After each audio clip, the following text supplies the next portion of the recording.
Order! Order! You are an incorrigible delinquent at times.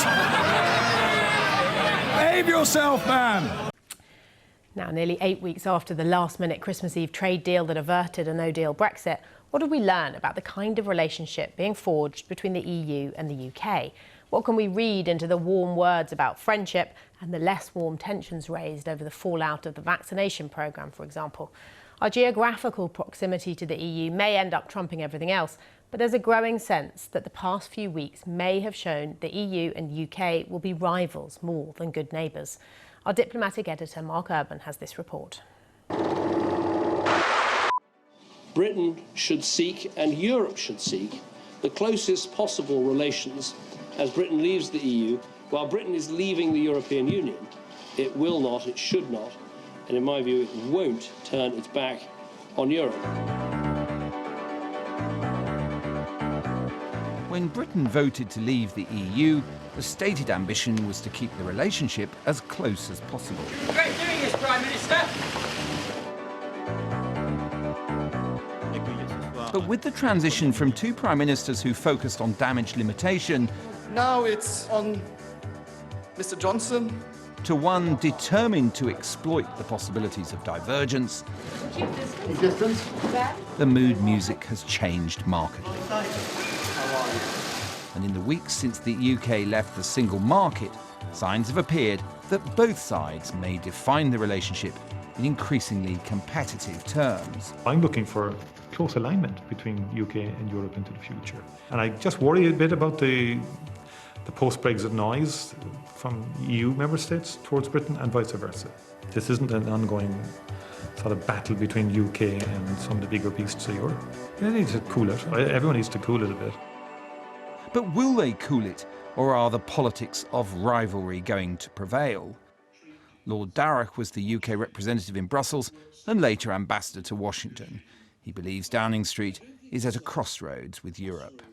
I do think we're at a moment, but it will stretch for a year or two, and it will be determined by what deals we can do with the EU over making Brexit operate better for British business and better for Northern Ireland, and over where we go in future on foreign policy cooperation or defence cooperation, or some of the other issues, equivalents for the City of London that are currently rather contentious. So over the next 2 or 3 years, I think that will be a defining period for the future of UK-EU relations.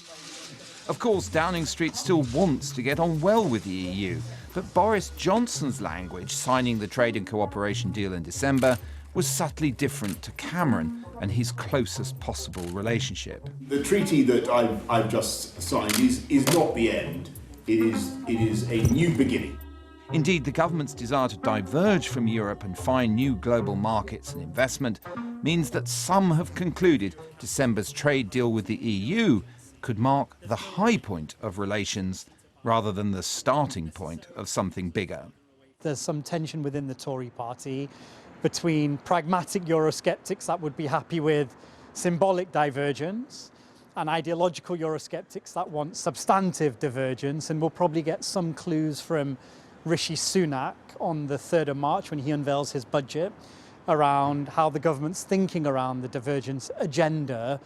But the question is one of divergence: how far, how fast? Alignment is really off the table.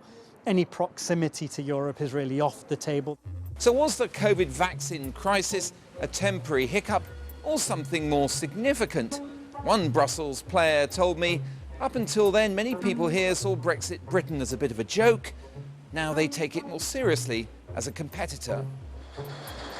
Under fire for being too slow to order and license vaccines, the EU Commission President has conceded that the EU has the advantages of being a big ship, but the UK those of a speedboat. There is no doubt that the way the EU has handled the whole vaccine issue, it's been a huge mistake. But let's be clear, being small and nimble has worked for us on vaccines. Probably doesn't work so well when you come to negotiating, for example, trade deals with much bigger and more powerful partners. So how do the two sides avoid their post-Brexit relationship becoming one of rivalry and recrimination?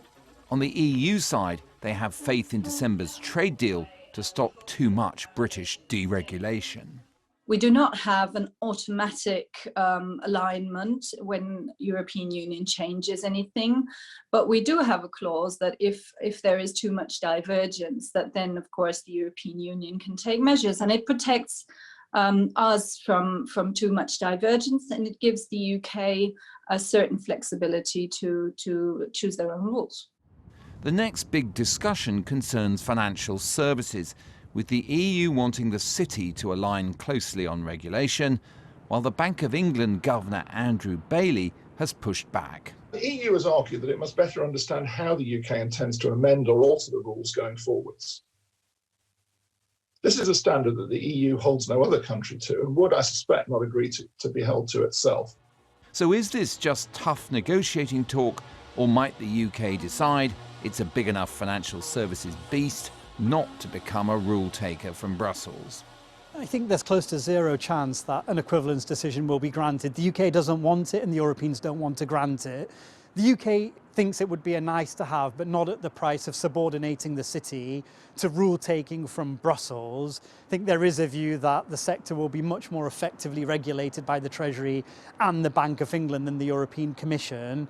The European view is a prerequisite for equivalence is trust, cooperation and a stable relationship between the two sides, which is decisively not the case between the UK and the European Union at the moment. On financial services, it's the desire of some big players, France and Germany mainly, that the UK shouldn't have the same level of access that it did as an EU member that might frustrate agreement. But on the other area, where there had been high hopes for cooperation, defence and security, the reluctance is more on this side of the channel. On defence and security, what I'm hearing is that it's mostly us who don't seem to be interested. The EU would like to do more with us on defence and foreign policy and security, and we are worried about what impact that has on our freedom of movement, on our sovereignty, and we really want a very a la carte approach to this, to cooperate with the EU on policy towards Russia on the moments when it chooses us, but to have complete freedom to diverge when it chooses us. For now, the political climate is not right for cooperation to flourish between Downing Street and the EU. And that will mean more of an arm's-length relationship than the Prime Minister who fathered Brexit ever anticipated.